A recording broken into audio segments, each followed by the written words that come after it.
I wanted to start by talking to you about the Big Three. I want to take you way back to how the idea came about in the first place. Being a fan of hoops and playing 3-on-3 growing up. We all play 3-on-3 in our backyards, playgrounds, and it wasn't elevated to the professional level. And nobody had a good reason why. So, I was looking around and saying, this is something that I would definitely go to. The Big Three got started pretty much the day after Kobe scored 50 points during his last season. And Cube's point was, there should be another type of league where guys who can play still at the highest level can play. So then it was all about, okay, there's a void in the market. Could we really bring this to reality? And the answer kept popping up, yes. A ton of work. Wasn't easy at all. We literally spent about a year going through rules, going through ideas. And, we looked at a lot of tape, a lot of different 3-on-3 configurations, how people played it, how FIBA sort of plays it in the Olympics. And we realized, man, it's boring.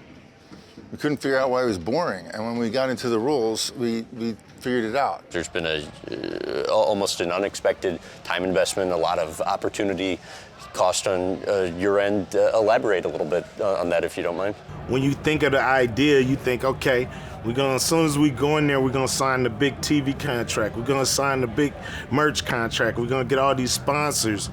But you really have to prove yourself. Everybody kept saying, oh, the unwritten rule. I'm like, well, there's a lot of unwritten rules. Which one in particular? He said, oh, never get behind a new sports league. We're like, what? Who wrote that rule? And what we found is 99.9 out of 100 sports leagues don't make it. We saw the XFL come and go. We saw the AAF come and go. And many leagues will come and go, and we just hope to still be standing at the end of the day. The last one to make it is UFC. And they struggled for years and years. And, we're actually on a quicker path than they were. Hopefully we'll stay on the path and closer to where they are so we can go on forever. We didn't expect this to be a cakewalk or everybody would do it. This is going to be, a boulder that we got to push uphill. But when we get over the crest, it's going to roll downhill full steam. Everybody told us we were out of our minds. But Cube and I both come from a background where they've been telling us that our whole lives. But if we knew how impossible it was, I'm not sure we would have done it. I think somebody in the NBA space said they give you 10 times your initial investment and buy you out, and you guys said, no way, right? We knew this wasn't ready to hand over yet. We knew that, there's things that we want to accomplish with this league. We haven't even talked about the Big Cup. The Big Cup is like the World Cup, but for 3-on-3. That's our dream, to have the whole world sending teams to compete outside of what the Olympics is doing, which is not really focused on. 3-on-3 is focused on every sport imagined. So that's a dream. That's our long play, and we have a lot of reception coming from a lot of different parts of the world. In the last season, pre-pandemic, Jeff was telling me that, in Hollywood, there's always a period of time where you're the one doing the selling, but then at some point the tides turn and people are selling to you. And he said the Big Three had gotten to that place. How did you see that? First, it was, what is Ice Cube doing with basketball? Then it was, Ice Cube's little 3-on-3 tournament. Then it became, the Big Three, this is Ice Cube's professional 3-on-3 league. What was the biggest challenge for you guys in navigating the pandemic? Figuring out if we're going to play a season or not.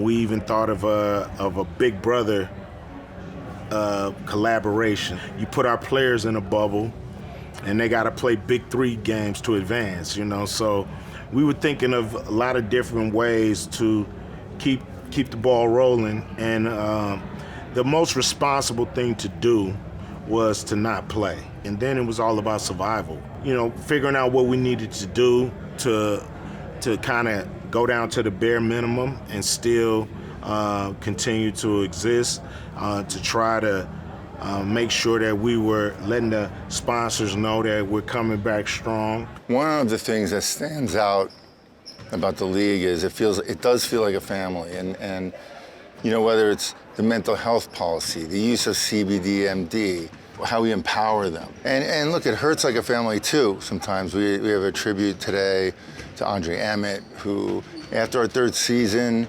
was shot and killed when Stephen Jackson's friend, you know, George Floyd was killed.